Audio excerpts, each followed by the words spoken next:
और अब देख रहे हैं आप प्राइम @ 4 और आपके साथ मैं हूं दिनेश गौतम। नमस्कार। सबसे पहले आपको बताता हूं प्राइम @ 4 में आज क्या खास है आपके लिए। प्राइम @ 4 में आपको दिखाएंगे यूपी में चुनाव के लिए योगी ने उतारी स्पेशल 30। ये टीम लिस्ट से कौन कौन दिग्गज हैं बाहर और कौन है इसमें शामिल, आपको बताएंगे। बिहार की सियासी लड़ाई जंगल राज तक कैसे आई, ये भी आपके सामने होगा। आज है मातम का त्योहार, कौन कर रहा है कट्टरपंथियों से प्यार, ये प्राइम @ 4 आपके सामने रखेगा। अलीगढ़ के थाने में बवाल, पुलिस पर सवाल, खाकी की मौजूदगी में कैसे महिला को लगाई गई आग, ये खबर भी आपके सामने होगी। बात उत्तर प्रदेश की सियासत की। 10 सीटों पर उपचुनाव को लेकर एक्शन में है सीएम योगी। चुनावी तैयारियों को लेकर 30 मंत्रियों की टीम बनाई गई है। सीएम योगी के इस स्पेशल 30 दस्ते में दोनों डेप्यूटी सीएम नहीं है। स्पेशल 30 को यूपी की 10 सीटों के उपचुनाव की जिम्मेदारी दी गई है। उत्तर प्रदेश में चल रही सियासी गहमागहमी के बीच उत्तर प्रदेश के मुख्यमंत्री योगी आदित्यनाथ ने आज स्पेशल 30 की बैठक की। ये 30 मंत्रियों की एक स्पेशल टीम बनाई गई है जो उत्तर प्रदेश में 10 सीटों पर होने वाले उपचुनाव पर काम करेगी। ये सीएम योगी की स्पेशल 30 है जिसमें कैबिनेट मंत्री, स्वतंत्र प्रभार और राज्य मंत्री हैं। 30 मंत्रियों की ये टीम है। लेकिन बड़ी बात यह है कि इस टीम में योगी के इस स्पेशल 30 में उत्तर प्रदेश के दोनों डिप्टी सीएम नहीं है। आज सुबह 11 बजे इसी आज कालिदास मार्ग पर सीएम आवास पर मंत्रियों की बैठक हुई है। चूंकि ये प्रभारी मंत्री पहले ही बनाए गए थे और इनको बाकायदा अपने क्षेत्रों की रिपोर्ट लाने के लिए कहा गया था। कहा जा रहा है कि मंत्रियों ने जो अब तक की रिपोर्ट है वो सीएम को सौंप दी है और इसके आधार पर सीएम अब आगे की रणनीति तय करेंगे कि आखिर ये 10 उपचुनाव जो उत्तर प्रदेश में होने वाले हैं वो कैसे बीजेपी जीतेगी, क्योंकि इस उपचुनाव पर सिर्फ उत्तर प्रदेश नहीं पूरे देश की नजर होगी। और इस मीटिंग को लेकर योगी सरकार के मंत्री कपिल देव अग्रवाल ने क्या कहा वो सुनिए जरा। बैठक बहुत सारे विषय, समीक्षा, विभागीय समीक्षा, क्षेत्र की समीक्षा, जैसे हमारे यहाँ कावड़ है तो कावड़ को लेकर बातचीत हुई है और उसी के साथ साथ जो उपचुनाव होने वाले हैं उनकी भी चर्चा हुई। निश्चित रूप से 10 विधानसभाओं का उपचुनाव है तो भारतीय जनता पार्टी के लिए बहुत महत्वपूर्ण है, तो उन सभी सीटों को चुनाव जीतें, इसके साथ ही जिम्मेदारी सब मंत्रियों को मिली है। उनमें गाजियाबाद की जिम्मेदारी हमारे पास भी है। सब कार्यकर्ता मिलकर के उनसे तालमेल, उनसे बातचीत, उनसे संपर्क, उनकी भावनाओं का सम्मान करते हुए भारतीय जनता पार्टी सभी चुनाव जीते, ऐसा निर्देश मुख्यमंत्री ने दिया। और हम आगे बढ़े उससे पहले आपको बता देते हैं कि किस किस सीट पर योगी सरकार के किन मंत्रियों को जिम्मेदारी मिली है। अब जैसे जिन 10 विधानसभा सीटों पर चुनाव होने हैं उपचुनाव, उनमें एक है करहल सीट पर जयवीर सिंह और योगेंद्र उपाध्याय के साथ अजीत पाल सिंह को जिम्मेदारी दी गई। कटहरी सीट, यहां स्वतंत्र देव सिंह, आशीष पटेल और दयाशंकर मिश्र जिम्मेदारी संभालेंगे।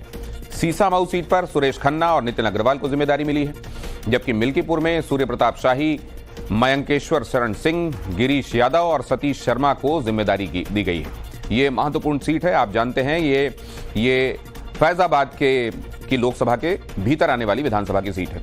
फूलपुर सीट, यहां दयाशंकर सिंह और राकेश सचान को जिम्मेदारी दी गई है। मझवा सीट पर अनिल राजभर, आशीष पटेल, रविंद्र जायसवाल और रामकेश निषाद को जिम्मेदारी मिली है।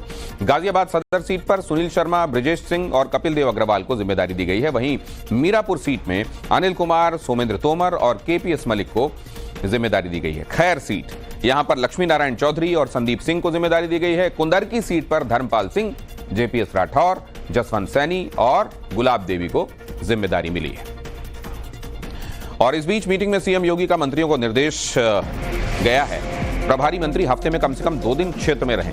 10 सीटों के उपचुनाव के लिए कमर कसें, कार्यकर्ताओं के साथ बात करने के निर्देश भी दिए गए हैं। बूथ को मजबूत करने पर सीएम योगी का जोर है, बूथ को मजबूत करने के लिए पूरा जोर लगाया जाए। प्रभारी मंत्री कम से कम 2 दिन वहां पहुंचे। सीएम योगी की बैठक में दोनों डेप्यूटी सीएम नहीं थे। स्पेशल 30 में भी दोनों डेप्यूटी सीएम को जगह नहीं। केशव मौर्य और ब्रजेश पाठक यहां नहीं दिखाई दिए। केशव मौर्य, ब्रजेश पाठक स्पेशल 30 में क्यों नहीं है, इसको लेकर बातें भी हो रही हैं। और हम सावधान करना चाहते उत्तर प्रदेश की जनता को भी कि भारतीय जनता पार्टी के लोग आपस में लड़कर के और कुर्सी की लड़ाई में पूरा एडमिनिस्ट्रेशन खत्म कर दिया है। जहां इन्हीं के विधायक, इन्हीं के लोग आरोप लगा रहे हैं कि भ्रष्टाचार चल रहा है। हम लोगों ने अखबारों में पढ़ा है कि मुख्यमंत्री खुद स्वीकार कर रहे हैं कि बड़े पैमाने पर दलाली चल रही है।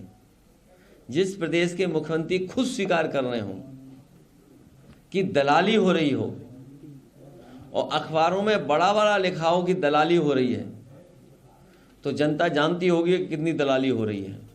क्या उत्तर प्रदेश बीजेपी में सब कुछ ठीक नहीं है? ये सवाल इसलिए उठ रहे हैं कि नड्डा से मुलाकात के बाद केपी मौर्य का बयान सामने आया है। केपी मौर्य ने फिर से 3 दिन पुरानी बात दोहराई है। संगठन से बड़ा कोई नहीं है, सरकार भी नहीं। संगठन सरकार से बड़ा है, केपी मौर्य ने कहा। केशव प्रसाद मौर्य ने कल ही दिल्ली में बीजेपी अध्यक्ष जेपी नड्डा से मुलाकात की थी, जिसके बाद आज फिर केपी मौर्य ने एक्स पर लिखा, संगठन सरकार से बड़ा है, कार्यकर्ताओं का दर्द मेरा दर्द है, संगठन से बड़ा कोई नहीं, कार्यकर्ता ही गौरव है। हालांकि बाद में सोशल मीडिया पर लिखा अपना पोस्ट केशव मौर्य ने हटा लिया, लेकिन बाद में फिर से इसे पोस्ट किया गया। तो संगठन पूरे विश्व में सब लोगों को पता है, ये सबसे बड़ा संगठन है, 19 करोड़ के कार्यकर्ता हैं। उन्होंने बात सही कही, 19 करोड़ के कार्यकर्ता है और संगठन को ही लेके, संगठन से ही सरकार बनती है, तो इसको हम लोग प्रणाम करते हैं। हम लोग तो पूरे संगठन की हमारी यही प्रधानमंत्री मोदी जी कहते हैं, यही पूज्य महाराज जी ने भी अपने भाषण में कहा, ये राष्ट्रीय अध्यक्ष जी अमित शाह जी भी यही कहते हैं। तो संगठन को तो हम लोग संगठन की वजह से ही खड़े हैं भाई। बूथ पर संगठन लड़ता है, चुनाव संगठन लड़ता है, कार्यकर्ता लड़ता है। मैं अकेले तो पूरे लोकसभा में नहीं गया ना, संगठन मेरा दौड़ा, ये मेरा पूरा संगठन जो खड़ा है, जान झोंक दिए, तब हम लोग इतना इस झूठ की आंधी में ऐतिहासिक जीत निकाल के लाए। ये टकराव है या सोची समझी साजिश है या किसी षड्यंत्र के लिए दोनों ने अपने आप को अलग किया है, इस पर मैं कोई बहुत बड़ा एक्सपर्ट नहीं बनना चाहता। वक्त ही साबित करेगा कि ये मिली जुली नूरा कुश्ती है या फिर जानबूझकर किया गया प्रयास है। पर यह सही है कि भाजपा की नाव डूबना शुरू हो गई है, उसका जहाज डूब रहा है, तो उस पर बहुत से लोग कूद कर निकलने की कोशिश करेंगे। मैं नहीं जानता आरएसएस क्या करने जा रही है। केशव प्रसाद मौर्य के ट्वीट पर गर्मा गई है यूपी की सियासत। केशव प्रसाद के ट्वीट पर अखिलेश का निशाना, बीजेपी में कुर्सी को लेकर खींचतान मची हुई है। शासन प्रशासन ठंडे बस्ते में चला गया है। केशव प्रसाद ने कहा था संगठन से बड़ा कोई नहीं है, और इस बात को लेकर अब ये रिएक्शंस देखने को मिल रहे हैं। जनता के बारे में सोचने वाला भाजपा में कोई नहीं है। तोड़फोड़ की राजनीति जो काम भाजपा दूसरे दलों में करती थी, अब वही काम वो अपने दल के भीतर कर रही है, इसलिए भाजपा अंदरूनी झगड़ों के दलदल में फंसती जा रही है। भाजपा की कुर्सी की लड़ाई की गर्मी में उत्तर प्रदेश में शासन प्रशासन ठंडे बस्ते में चला गया। केशव प्रसाद मौर्य का अखिलेश यादव पर निशाना भी देखने को मिला। समाजवादी पार्टी का पीडीए एक धोखा है, केशव प्रसाद मौर्य ने कहा। यूपी में एसपी के गुंडाराज की वापसी असंभव है। बीजेपी की देश और प्रदेश में मजबूत सरकार है। बीजेपी 2027 विधानसभा चुनाव में 2017 दोहराएगी, फिर एक बार डबल इंजन सरकार सामने आएगी, कहा केशव प्रसाद मौर्य ने।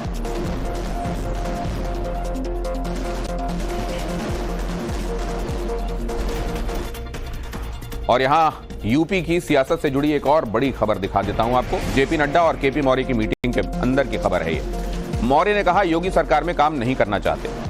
मौर्य ने नड्डा से किसी और जिम्मेदारी की मांग की। केपी मौर्य का योगी के साथ काम करने से इनकार इस मीटिंग में असल में यह हुआ है, सोर्सेस बता रहे हैं। केशव प्रसाद मौर्य ने योगी के साथ काम करने से इनकार किया है।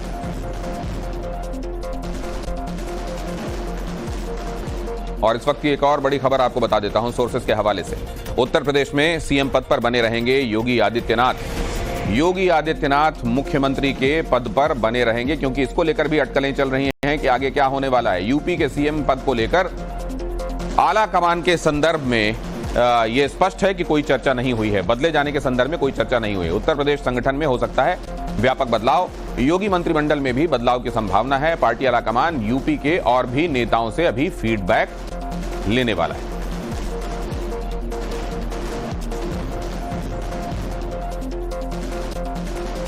उत्तर प्रदेश की राजनीति की एक और बड़ी खबर। योगी मंत्रिमंडल में जैसा हमने आपको बताया बदलाव हो सकता है। उपचुनाव के बाद मंत्रिमंडल में तब्दीली हो सकती है। 10 विधानसभा सीटों पर होने हैं उपचुनाव। उपचुनाव के बाद संगठन में भी बदलाव हो सकता है, मतलब संगठन हो या सरकार, बदलाव हो सकता है। लेकिन मुख्यमंत्री अभी योगी आदित्यनाथ ही रहेंगे, ये भी इशारे मिल रहे हैं। और लोकसभा चुनाव में खराब प्रदर्शन पर मंथन जारी है। केंद्रीय नेतृत्व ले रहा है खराब प्रदर्शन पर फीडबैक। हार के कारणों की समीक्षा लगातार हो रही है। एक दिन पहले केशव मौर्य से फीडबैक लिया गया। यूपी बीजेपी अध्यक्ष भूपेंद्र चौधरी ने भी इस बारे में जवाब दिया है।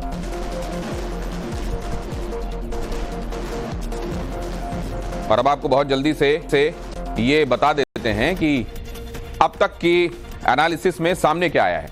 हार का ठीकरा प्रशासन पर फोड़ा गया है। सोर्सेस के मुताबिक हार की जो मुख्य वजहें हैं वो ये हैं। कई जगहों पर स्थानीय कार्यकर्ता की उपेक्षा हुई है, ये एक महत्वपूर्ण वजह है। प्रशासन की कार्यशैली से कार्यकर्ताओं की उपेक्षा हुई और उपेक्षा के कारण कार्यकर्ताओं ने फिर सक्रियता नहीं दिखाई। कार्यकर्ताओं के नाम वोटर लिस्ट से प्रशासन ने हटवा दिए। प्रशासन ने बीजेपी के खिलाफ काम किया। खास पैटर्न पर हर सीट पर बीजेपी को वोट कम किया गया। सोर्सेस ये बता रहे हैं कि एनालिसिस में अब तक ये बातें सामने आ रही हैं और एडमिनिस्ट्रेशन कुल मिलाकर इस सब का ठीकरा फूटा है। और इस बीच एक और बड़ी खबर आ रही है कि बीजेपी शासित राज्यों के मुख्यमंत्रियों की बैठक हो रही है और बैठक में पीएम मोदी, अमित शाह मौजूद रहेंगे। यह भी बताया जा रहा है जुलाई के आखिर में सीएम और डिप्टी सीएम की बैठक होगी। बैठक में लोकसभा चुनाव के नतीजों पर मंथन किया जाएगा। सरकार और संगठन के बीच में जो कोऑर्डिनेशन है उसको लेकर भी यह चर्चा होगी और जुलाई के आखिर में सीएम और डिप्टी सीएम की ये मीटिंग होने वाली है जिसमें अमित शाह और नरेंद्र मोदी की मौजूदगी में ये बैठक होगी। और आगे आपको दिखाएं, प्रदेश के मिर्जापुर में नदी में अचानक आई बाढ़ में घिरे माता के दर्शन करके लौट रहे श्रद्धालु। आनंद फानन में श्रद्धालुओं का रेस्क्यू किया गया। स्थानीय लोगों ने पुलिस के साथ मिलकर लोगों को बचाया। यहां पर आप वही तस्वीरें देख रहे हैं। अचानक उन जगहों पर जहां पानी या तो नहीं होता या बहुत कम होता है, जहां से लोगों की आवाजाही आम दिनों में होती रही है, वहां से जब लोग अब निकल रहे हैं तो अचानक उनको देखने को मिलता है कि यहां से तो पानी बह रहा है और इस वजह से कई जगहों पर लोगों के लिए स्थितियां परेशानी वाली बनी। कैसे लोग वहां से निकल रहे थे, अचानक बहाव तेज हो गया और फिर लोगों को बचाना पड़ा और इसमें स्थानीय लोगों ने भी अपनी बड़ी भूमिका निभाई। ये तस्वीरें, ये पूरी खबर आपके सामने रख रहे हैं। और उत्तराखंड के हल्द्वानी से अगली खबर, बारिश के बाद उफान पर आया देवखड़ी नाला। नाले को पार करते वक्त उफान में वही 2 कारें। तेज बहाव में पुलिस के मना करने के बावजूद लोग अपनी जान को जोखिम में डालकर नाला पार करते दिखाई दिए। ऐसे में तेज बहाव की अनदेखी लोगों के लिए जान से खिलवाड़ साबित हो रही है। हाल ही में इस नाले में 5 दिन पहले एक शख्स की बहने से मौत हो गई। बाइक सवार नाले में उतरा और बह गया। लोगों की लापरवाही की तस्वीर देखिए, आपके सामने मैं रख रहा हूं।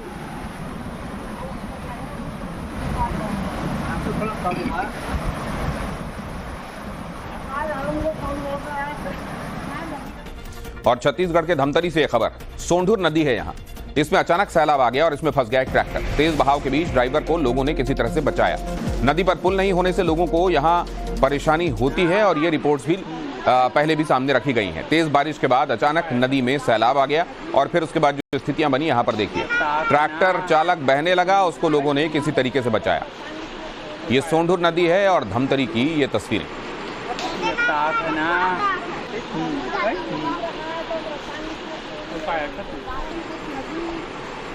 हरियाणा के पंचकुला लेकर चलता हूं अब आपको, जहां पानी के तेज बहाव में 10 साल का बच्चा बह गया। बरसाती नाले के बहाव में ये बच्चा संभल नहीं पाया। खेलने के दौरान पैर फिसलने की वजह से हादसा हुआ। एनडीआरएफ की टीम ने सर्च ऑपरेशन चलाया और उस वक्त की तस्वीरें भी आपके सामने। खेलते खेलते बच्चा इस बरसाती नाले में बह गया और पैर फिसलने की वजह से ये हादसा हुआ।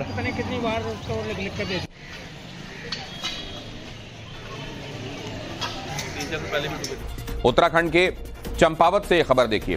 टनकपुर पिथौरागढ़ नेशनल हाईवे पर लैंडस्लाइड हुआ। लगातार बारिश के चलते पहाड़ से मलबा नीचे आया। लैंडस्लाइड के बाद नेशनल हाईवे पर आवाजाही बंद हो गई। कई जगहों पर गिरे मलबे को हटाने में प्रशासन जुटा दिखाई दिया।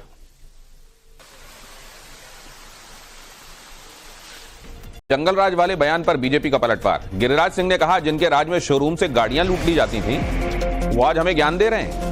बिहार के डिप्टी सीएम विजय सिन्हा का बयान, कानून अपना काम कर रहा है। जीतन सहनी की हत्या पर तेजस्वी ने कहा था, बिहार में जंगल राज और गुंडा राज है। बिहार में पूरी तरीके से बिहार को हम कह सकते हैं कि गुंडा राज जो है स्थापित हो चुका है और सरकार के लोग जो हैं पूरी तरीके से गंभीरता से इन मामलों को नहीं ले रहे हैं। उनके पास बोलने को कुछ नहीं बचा है और हम ये कह सकते हैं कि बिहार जो है नीतीश कुमार जी के हाथ सुरक्षित नहीं है और उनसे बिहार चल नहीं रहा।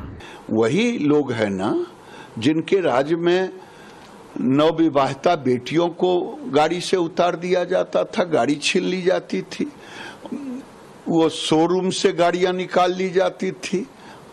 आज ये बता रहे हैं, हमें ज्ञान दे रहे हैं। ये दुखद दुर्भाग्यपूर्ण है। ऐसे मानसिकता को हर हाल में दबाना होगा और कानून अपना काम कर रही है। लोगों की गिरफ्तारी भी हुई है और एक्शन भी शुरू है। इस तरह के लोगों को बख्शा नहीं जाएगा। देखिए, बहुत ही दुखद है, अत्यंत दुखद है। और इस दुख की घड़ी में हम लोग वीआईपी के अध्यक्ष मुकेश सहनी जी के साथ हैं। पुलिस अपराधियों के तह तक चली गई है और कार्रवाई शुरू है।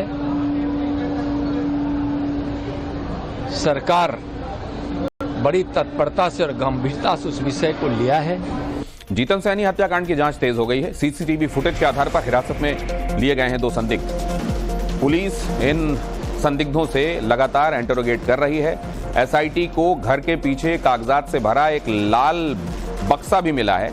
मुकेश सहनी के पिता के घर के बाहर का एक सीसीटीवी फुटेज भी सामने आया है जो 10 जुलाई का है। इसमें बड़ी संख्या में लोग लाठी, डंडे, हथियार लिए दिखाई दे रहे हैं। आसपास के लोगों की माने तो इस इलाके में बहुत से असामाजिक तत्वों का आना जाना लगा रहता है।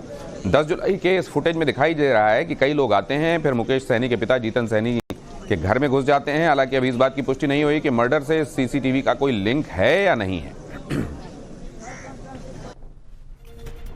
अग्निवीरों को लेकर हरियाणा सरकार का एक बड़ा फैसला सामने आया है। अग्निवीरों को लेकर सीएम सैनी ने बड़ा ऐलान किया है। अग्निवीरों को लेकर सीएम सैनी का यह ऐलान कि हरियाणा में अग्निवीरों को 10% आरक्षण दिया जाएगा। पुलिस भर्ती में अग्निवीरों को 10% आरक्षण मिलेगा। माइनिंग गार्ड की भर्ती में भी अग्निवीरों को आरक्षण दिया जाएगा। ग्रुप सी और डी में आयु सीमा में 3 साल की छूट मिलेगी और अग्निवीरों को ग्रुप सी में 5% का आरक्षण दिया जाएगा।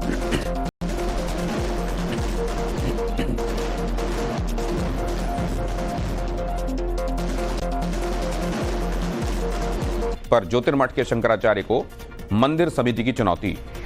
सोना चोरी के दावे पर मंदिर समिति का बयान सामने आ गया है। बद्रीनाथ केदारनाथ मंदिर समिति के अध्यक्ष अजेंद्र राय ने कहा है कि केदारनाथ धाम में सोना कायम होने के बारे में स्वामी अभिमुक्तेश्वरानंद का बयान बेहद दुर्भाग्यपूर्ण है। उन्होंने शंकराचार्य से तथ्य और इस मामले में सबूत पेश करने की बात कही है। ज्योतिर्मठ के शंकराचार्य स्वामी अभिमुक्तेश्वरानंद ने दावा किया है कि केदारनाथ मंदिर से 228 किलोग्राम सोना चोरी हुआ है। तो जब वहाँ पर घोटाला हो गया तो अब आप दिल्ली में केदारनाथ बना लोगे, वहाँ पर फिर दूसरा घोटाला करोगे। 228 किलो सोना केदारनाथ से गायब कर दिया गया। ये कहाँ का नियम है? क्यों नहीं उठाते हो प्रेस वाले इस बात को? आज तक कोई जांच तक नहीं बैठाई गई। विवादों को खड़ा करना, सनसनी फैलाना और चर्चाओं में रहना स्वामी अभिमुक्तेश्वरानंद जी की फितरत में शामिल है। उन्होंने केदारनाथ जी को लेकर के, केदारनाथ धाम में सोने के गायब होने को लेकर के जो बयान दिया है बेहद दुर्भाग्यपूर्ण है। और मैं स्वामी अभिमुक्तेश्वरानंद जी से अनुरोध भी करना चाहता हूं और उनको चैलेंज भी करना चाहता हूं कि वो तथ्य लाएं सामने, साक्ष्य लाएं। और मैदान कई शहरों में भारी बवाल। मुजफ्फरपुर में उपद्रवियों ने मचाया उत्पात। पटना में उपद्रवियों ने दुकान में लूटपाट की। कानपुर में जुलूस के दौरान लाठी डंडे चले। मुहर्रम के मौके पर देश के कई शहरों से हैरान करने वाली ये तस्वीरें सामने आई हैं। मुहर्रम के जुलूस में शामिल कुछ उपद्रवियों ने माहौल बिगाड़ने की कोशिश की। विवादित और भड़काऊ नारे लगाकर उकसाने की नापाक चाल चली। कहीं पर तो हथियार लहराकर ताकत का मुजाहरा किया गया और कुछ जगहों पर जुलूस में शामिल उपद्रवी पुलिस से भिड़ गए। उन पर हमला कर दिया। ये तो छोड़िए, मुहर्रम के नाम पर फिलिस्तीन का झंडा तक लहरा दिया गया। बिहार से लेकर झारखंड तक, यूपी से लेकर जम्मू कश्मीर तक जुलूस में फिलिस्तीन के झंडे लहराए गए। यहां पर वो तमाम तस्वीरें मैं आपके सामने रख रहा हूं। लोहरदगा, श्रीनगर, दरभंगा, नवादा, भदोही, देवरिया, कानपुर, पटना, मोतिहारी और हजारीबाग से आई ये तस्वीरें। कानपुर में मुहर्रम के जुलूस में भारी हंगामा देखने को मिला। मुहर्रम के जुलूस में विवादित नारे लगे। बीजेपी पार्षद के घर के बाहर ये नारे लगे। विवादित नारे यहां पर सुनिए जरा। विवादित नारेबाजी का वीडियो वायरल हो गया है। वीडियो की जांच कर रही है अब कानपुर की पुलिस।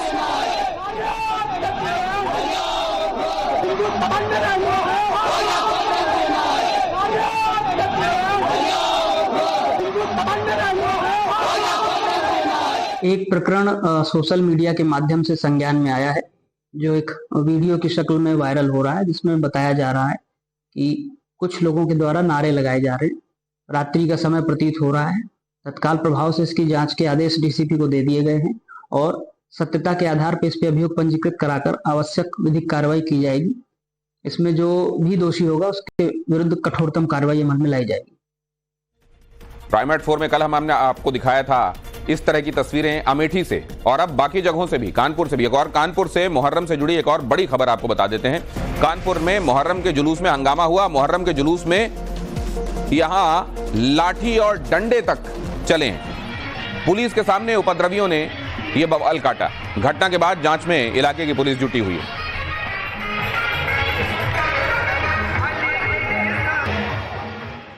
दिनांक 16 जुलाई 2024 को देर रात थाना हरवंश मॉल क्षेत्र अंतर्गत घंटाघर के पास में मुहर्रम के जुलूस के दौरान एक वीडियो संज्ञान में आया है। प्रकरण में सादर अवगत कराना है। उस जुलूस में निकालने के दौरान कुछ बच्चों में अलम को आगे रखने के लिए वाद विवाद हो गया था, जिसको वहां पर उपस्थित सम्रांत लोगों ने समझा बुझाकर शांत कर दिया गया था। मौके पर पुलिस भी मौजूद थी। प्रकरण में ये भी अवगत कराना है कि जुलूस सकुशल संपन्न हो चुका है। मौके पर पूर्ण रूप से शांति है। कानपुर से आई इन तस्वीरों को आपने देखा। अब दो और तस्वीरें आपको दिखाता हूं। बिहार और झारखंड में मुहर्रम जुलूस के दौरान क्या हुआ। मुहर्रम मातम इस दौरान मनाया जाता है, लेकिन इसमें कुछ उपद्रवी तत्व शामिल होकर माहौल किस तरीके से बिगाड़ने की कोशिश कर रहे हैं, साजिश रच रहे हैं। यहां देखिए, मातम के बहाने मारपीट हुई, उपद्रवियों ने तोड़फोड़ की। यहां इन तस्वीरों में आपको ये दिखाई भी दे रहा है कि जुलूस में किस तरीके से फिलिस्तीनी झंडा लहराकर एक नैरेटिव आगे बढ़ाने की कोशिश की गई है और किस तरीके से नाबालिगों से नारे लगवाए जा रहे हैं।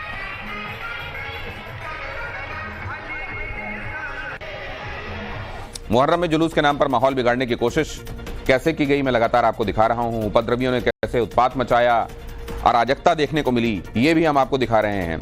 और इस बारे में ये बताया गया है लोहरदगा झारखंड में क्या हुआ है, जरा देखिए। फिलिस्तीन के झंडे लहराए गए और फिलिस्तीन के समर्थन में नारेबाजी की गई। हजारीबाग झारखंड में क्या हुआ, पुलिस प्रशासन की टीम पर पथराव हुआ, पुलिस ने बल प्रयोग करके भीड़ को खदेड़ा। मुजफ्फरपुर बिहार में क्या हुआ, मुहर्रम जुलूस में डीजे बजाने को लेकर बवाल हुआ, भीड़ ने पुलिस पर पथराव किया और पुलिस को फिर लाठीचार्ज करना पड़ा। दरभंगा में क्या हुआ, बिहार में जुलूस में हुड़दंग, यहां भी फिलिस्तीन का झंडा लहराया गया और अल्लाहू अकबर के नारे लगाए गए। मुहर्रम के जुलूस में नवादा बिहार में क्या हुआ, फिलिस्तीन का झंडा लहराया गया, लोगों ने 3 लोगों को पुलिस ने फिर अरेस्ट किया। भदोही उत्तर प्रदेश, मुहर्रम जुलूस में फिलिस्तीन का झंडा लहराया गया, केस दर्ज किया गया है, एक आरोपी यहां से गिरफ्तार किया गया है। कानपुर में मैंने आपको दिखाया, जुलूस में फिलिस्तीन का झंडा लहराया गया और यहां पर वो नारे भी लगाए गए कि अगर हिंदुस्तान में रहना है तो अमुक अमुक कहना है।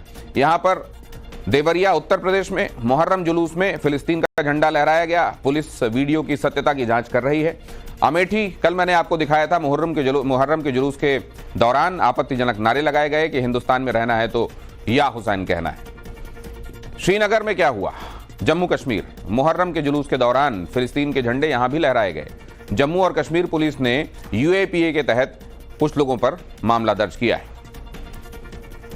मुहर्रम का त्योहार आप जानते हैं, इस दौरान मातम मनाया जाता है और ताजिए निकालकर करबला की लड़ाई को याद किया जाता है, हसन हुसैन की शहादत को याद किया जाता है। लेकिन मुहर्रम के मौके पर जिस तरह हिंदुस्तान में फिलिस्तीन का झंडा लहराया जा रहा है वो चौंकाने वाला है। सवाल ये उठ रहे हैं कि आखिर किसके इशारे पर ये हो रहा है। विश्व हिंदू परिषद इसको लेकर खासा मुखर है। चांद मुहर्रम का और झंडा फिलिस्तीन का क्या कोई लिंक है इन दोनों के बीच में? सामान्य तौर पर नहीं लगती, लेकिन स्पष्ट तौर पर भारत के जो कट्टरपंथी मुस्लिम धड़े हैं वो ऐसा समझते हैं जैसे फिलिस्तीनी भारत है, भारत से बड़ा फिलिस्तीन है। और बात फिलिस्तीन की नहीं है, बात है हमास की। फिलिस्तीन में बसे आतंकवादियों को पैरवी करने के लिए, उनको मोरल खाद पानी या सपोर्ट देने के लिए ये जब झंडे लहराए जा रहे हैं, कभी आईएस के झंडे लहराते हैं यहाँ पर, तो कभी अन्य आतंकी संगठनों के। और बिहार से भारत की पोजीशन खास तौर से फिलिस्तीन इजराइल के मामले में जानने के बावजूद यहां पर जो स्थितियां दिखाई दे रही हैं वो ये दिखाई दे रही हैं कि फिलिस्तीन के झंडे लेकर लहराए जा रहे हैं। ये 6 तस्वीरें आपके सामने रख रहा हूं। देश में कहां कहां मुहर्रम के मौके पर फिलिस्तीन के झंडे दिखाने का खेल खेला गया है। मुहर्रम से फिलिस्तीन का जबरन कनेक्शन जोड़कर कट्टरपंथी गुट हिंदुस्तान के मुस्लिम तबके को उकसाना चाहते हैं और अपनी मजहबी सियासत का चारा बनाना चाहते हैं। दरभंगा में, नवादा में, भदोही में, देवरिया में, कानपुर में और श्रीनगर में दिखाई दिया। कहीं एक जगह इस तरह की अगर हरकत किसी ने की हुई होती तो आप ये समझते कि अचानक शायद किसी के जहन में आया और उसने कर दिया, लेकिन जब ये कई जगहों पर होता हुआ दिखाई देता है तो निश्चित रूप से इसमें एक डिजाइन दिखाई देती है, पैटर्न दिखाई देता है और यह स्पष्ट होता है कि ये सुनियोजित तरीके से किया गया है। पश्चिम बंगाल के बीजेपी नेता शुवेंदु अधिकारी ने एक बड़ा बयान दिया है। सबका साथ सबका विकास बंद करो, शुवेंदु ने कहा। जो हमारे साथ होगा हम उनके साथ होंगे, शुवेंदु अधिकारी का कहना है। अल्पसंख्यक मोर्चे की जरूरत नहीं है, शुवेंदु अधिकारी का यह भी कहना है।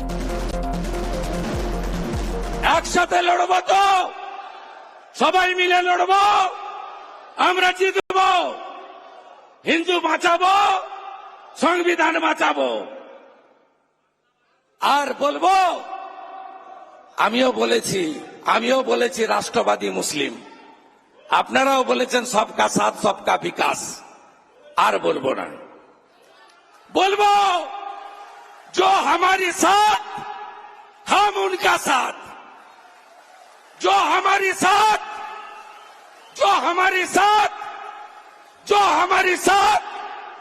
हम उनका साथ, सबका साथ सबका विकास बंद करो, नो नीड संख्यालघु मोर्चा। ভালো থাকুন, जय श्री राम। और इस बीच बयान पर शुवेंदु अधिकारी की सफाई सामने आई। अलग नजरिए से मेरे बयान को लिया गया है। जो राष्ट्रवादी हैं हम उनके साथ खड़े हैं, राष्ट्र के खिलाफ रहने वालों को एक्सपोज करेंगे, कहा है शुवेंदु अधिकारी ने।